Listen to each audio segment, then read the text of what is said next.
If we follow the news closely today, needless to say, we will say the world is so divided simply because the political reason. And also, some say that today, when we look at this economic projection, some countries are remain hopeful, but other countries are still hoping that miracles can come before the end of 2023. But meanwhile, let's shift our gear to another conversation regarding the concept of education. There's no doubt that education today is opening up much greater opportunities, especially for the younger generations. Now today, statistically speaking, more and more youths are very much interested in returning to school, and given the fact that job markets are rather demanding. But meanwhile, according to the expert, that some believe that when we look at this academic achievement between the boys and the girls, especially the younger ones, say the boys and girls in the elementary school, we can clearly to see this academic gap. And some say that girls actually outperform the boys. And given the fact girls are more patient, and also they're more likely to sit through the lectures and also engage the activities in the classrooms. Is really the truth? In order to understand and also find the better answer, please allow me to introduce our distinguished speaker, who is Erica Komisar. Again, Erica, it's a clinical social worker, a psychoanalyst, and also a parent guidance expert who has been in private practice for over 30 years. If you're familiar with her work, again, you'll be amazed by her amazing book, which is called Being There: Why Prioritizing Motherhood in the First 3 Years Matters. Well, Erica, and welcome to The Missing Piece. Thank you for having me. Well, Erica, again, as we mentioned before, initially when I discovered you, because this amazing article that you wrote, which is entitled, School, It's a Hostile Environment for Boys. I have to say that as a father myself, my daughter's 3, and my son is almost 5 months old. Now, after reading your article, I am very concerned about the decision, should I continue to allow my boys or to be placed in the classroom when we look at this academic achievement.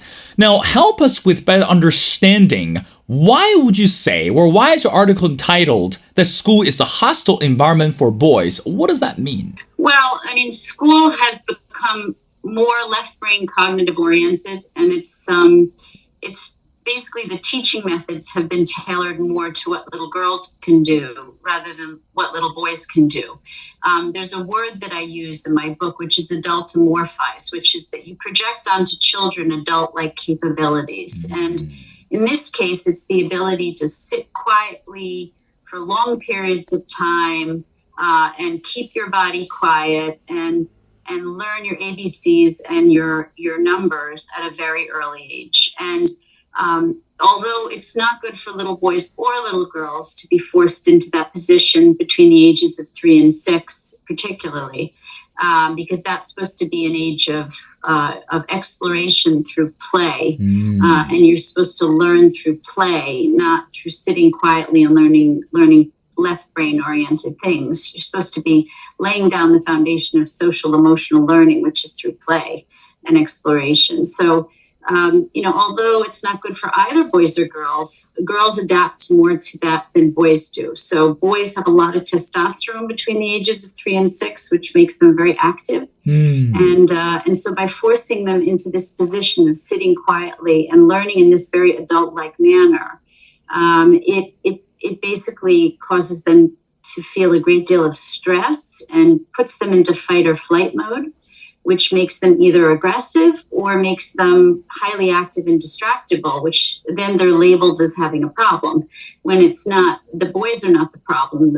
Most of those boys do not have ADHD. Most of those boys are just suffering from being forced into an adult-like learning environment when they are not capable of it. And then those little boys are being medicated so they can adapt to this strange system. And so this has been going on for a while. I would say for the last 75 years, it's been turning in this direction, but more like 50, because, even when I was a child, I'm nearly 60, between the ages of 3 and 6, it was play-based and very short days. Mostly you were at home. Then it was slightly, sort of oriented towards a play-based environment. And even when you got to kindergarten at the age of 5, it was still play-based. It was free play oriented. So, kindergartens were sort of chaotic. They were just sort of, kids were running around and doing imaginary play and playing with blocks and manipulatives, and it was a little chaotic, but it was really, the point of it was just to get kids together and get them to understand that they were going to be learning eventually in a group environment. But it really took a turn then, and I think it took a turn for the worse. Erica, again, as we mentioned before, as a father myself, there's no denying that children, as we mentioned before, particularly before entering the kindergarten, or even they are enrolled in the kindergarten, they have so much energy. And I believe that's a good thing, because children are supposed to be this way. Again, as you mentioned, through playing with their partners or, with all other kids, it's a good way of learning. But I still want to ask the question, the role for teachers is to impart knowledge to the students. And again, traditionally, we're looking at 2023. I understand the learning environment, it's different, and we try to shift away from the traditional classrooms to build into something more interactive and more engaging with children. But here's the question. When we'll look at some of the fundamental knowledge, we'll look at some of the fundamental skills, we still need to have the students behave, sit in a role, obey in the classrooms, follow the rules.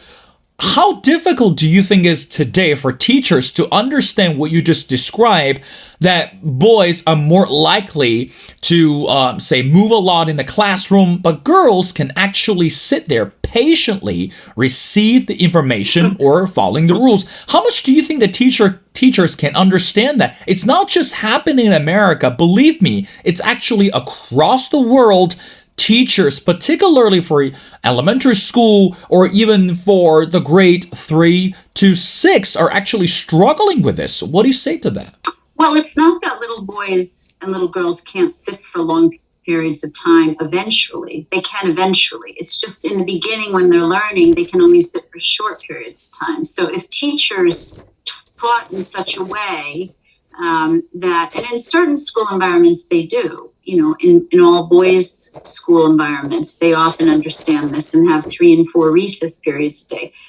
Boys can sit for short periods of time, but then they need to get up and move around. And so if you see that they're kind of getting squirmy and they're losing attention, that's not a time to punish the boys who are struggling, but to say, let's get up, everybody, and let's run around and move our bodies, and let's go out into the courtyard and, run. Let's run and jump and, move our bodies, and then we'll come back and learn for a little more. So it's not that boys can't sit at all. It's the idea that they can only sit for short periods of time, and that's not being respected. And when you don't respect that, so we basically have to retrain teachers, because teachers, and if you ask most teachers, they'll tell you this is true and this is a problem. But we have to retrain teachers to think about teaching children in short spurts and then giving them lots of time to release the energy and then coming back and learning in short spurts.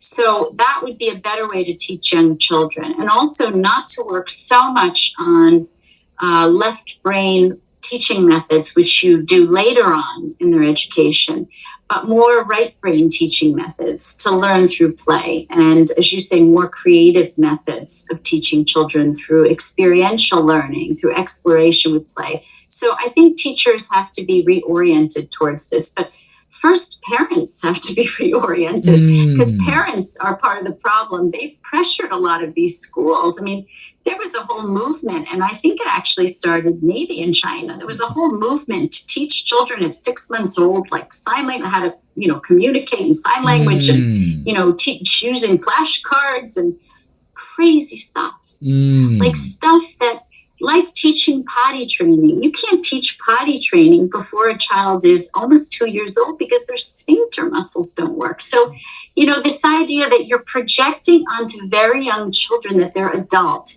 is crazy. And it's destroying our children.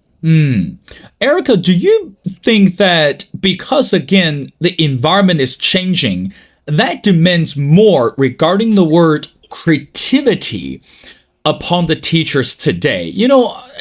I have to say that I can see it's rather difficult and challenging to come up with all kinds of fun, engaging, various activities for children. And again, on one hand, as you mentioned before, we understand kids got to move.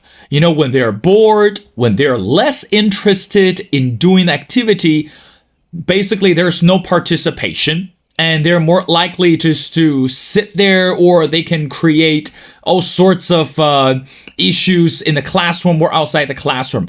So which means teachers have to be more creative and become more engaging with the kids.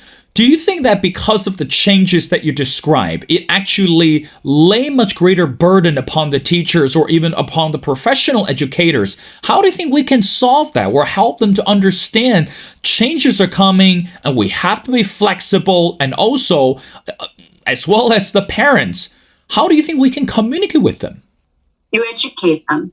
You educate parents that their children will do better. The research all shows that children do better cognitively in the long run, academically in the long run, if they have a very good and healthy foundation of social emotional learning.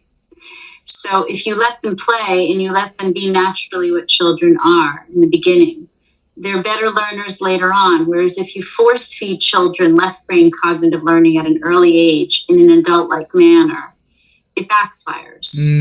They can't hold on to the material. They develop behavioral and emotional issues, and they're not sustainably learners. So, I think it's educating parents that pressuring schools and pressuring teachers to pump out a child that can read a third grade level book when they're in kindergarten.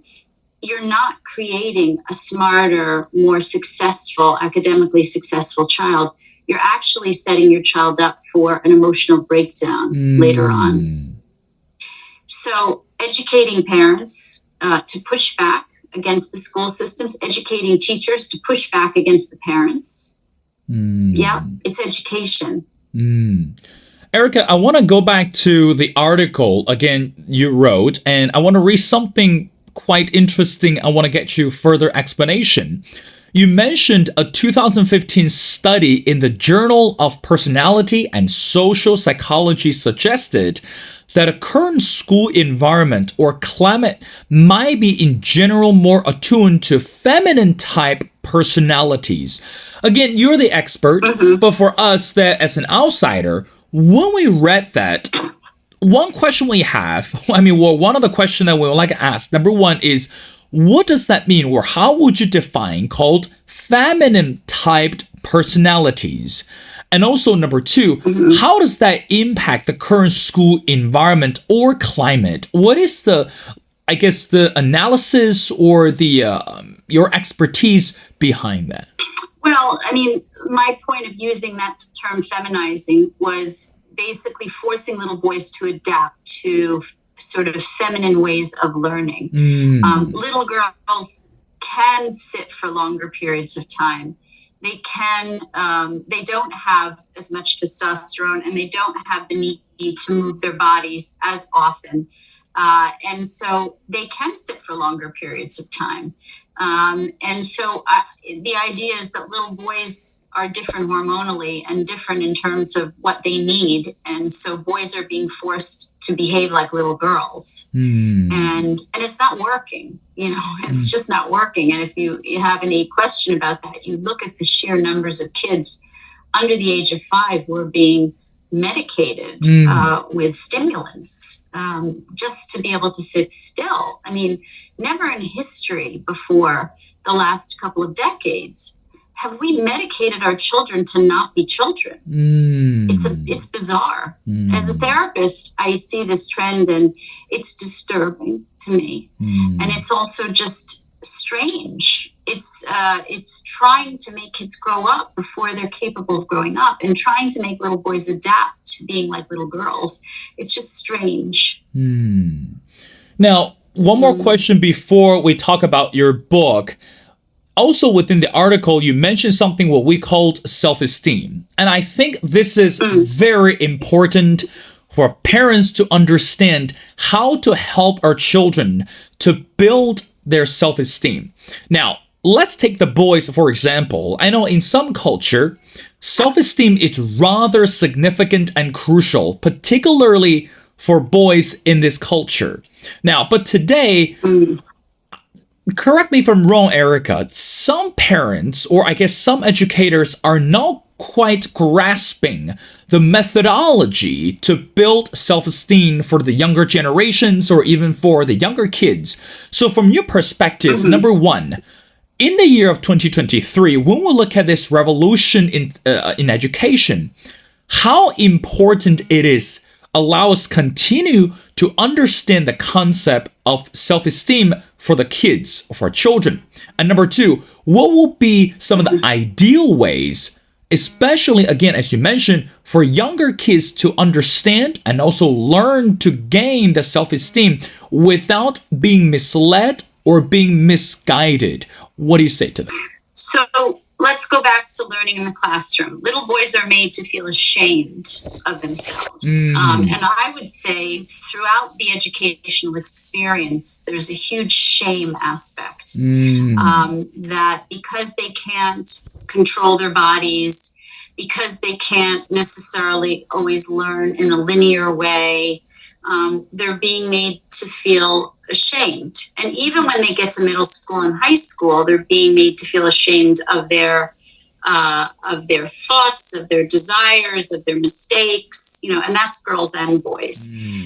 So that's really starting at a very young age, kids are being made to feel ashamed, one, for being kids, and two, for being boys. And so there's a lot of shame going around. That doesn't equate to wonderful self-esteem. There are ways to teach children. There are ways to civilize children. There are ways to socialize children without making them feel ashamed of themselves. So you would say that shame is not a great ingredient in self-esteem. Erica, I want to move on to talk about your book. Again, it's called Being There, Why Prioritizing Motherhood in the First 3 Years Matters. Now, as we mentioned before, as a father of a 5 months old baby boy, my wife and I, and also the friends around us, that we understand it's so critical, it's crucial to have the presence, for first 3 years for the child, for children. But meanwhile, again, use the word, it's called prioritizing motherhood. Let's talk about this. What is the point behind using that word? And again, another piece of reality I want to share with you is some, I guess, mothers are just too busy. I would say, well, I would love to be there. Sure, the first year, I understand. Well, but I get priorities at work, and also I get distracted by other responsibilities. So why is that important for a woman or for a mother to be there for the first 3 years? What is the analysis, or what is the explanation behind that? Well, again, it's adultomorphizing children. It's treating children as if they're adults and they're capable of leaving them for these long periods of time. The first 3 years of life is the first critical period of social and emotional right brain development. And so by 3 years old, 85% of that child's right brain is developed. And that's responsible for things like the ability to regulate emotions, the ability to cope with stress in the future, the ability to read social cues. And so all of these things are really important for the future mental health of that child. So, and the mother or the primary attachment figure, whoever is the go-to person, and there's only one, there's There's only one. There aren't multiple primary attachment figures. There might be multiple attachment figures, but there's one primary attachment figure, one go-to person when that child is in distress. And if you ever doubt who it is, put the baby on the floor and see who the baby goes to when they're crying. Who do they reach for, right? Who do they look at? Who are they longing for? It's usually the mother. And so if the mother isn't there from moment to moment to soothe that baby when they're in distress, particularly when they're in distress, because when they're in a playful mood, they can play with other people, they can explore, they look back, they do this thing called emotional refueling, which is they look back or they go get a hug. But as long as the mother is within their kind of sphere, that they can see her or touch her, they can take risks, they can explore, they can learn. But when the mother really disappears or is emotionally unavailable, is physically there, but emotionally distracted and unavailable, that can also damage a child. That soothing from moment to moment is what lays down the foundation for what's called attachment security. And that lays down the foundation for mental health for the future. So think about building a house. If you don't build a house in this country, if you don't build a house with a basement, the house, when the flood comes, the house just washes away, and so the idea is you have to build a foundation in a house. You have to put the concrete down. The concrete is that first 3 years of being there to provide them. Remember that infants are incredibly neurologically vulnerable and emotionally vulnerable in the first 3 years. We're the only mammalian species that needs our mothers as long as we do to develop. And to feel safe in the world, right? We're really not safe. When we're born, we're very vulnerable. So those first 3 years are critical. It's a critical period of development where if the mother isn't there, that child develops maladaptive defenses to cope with that fear, with that absence, with that lack of safety. That's the best way I can describe it. Let's talk about the role of a mother and a father in the family. Today, I would say many children are blessed with healthy and whole parents in the family. Now, how important it is for a child or for children to live in an environment where both the male and the female are present, and also how critical for the children to witness the relationship between the father and the mother. Again, we have to say sometimes, we live in a family, arguments, disputes, could happen to take time to time. But for a child or for children to witness the missing member in the family, it's not healthy and it's not whole. So again, from your expertise, from your experience as a parent guidance expert, how important it is for children to be raised in a healthy and whole family while seeing the presence of the mother and the father. What do you say to that? Well, research shows that children do better when they're raised in a loving marriage situation, meaning not a family situation where parents are married and fighting constantly and constantly in conflict and so that situation doesn't do children any good. But they do best in situations where the family is intact, where there's a mother and a father, and they are happy together and show a loving relationship. That's what's best for children. That's the ideal. But we know that the world isn't ideal, and some children are raised in situations where there's sort of a single parent or two gay parents, or so we know that there's an ideal. We know that there's also possibilities of children being healthy in situations that are less ideal. But you have to know, you have to embrace the ideal, because you learn a lot from it. You learn from it what you can bring into a situation that is less ideal.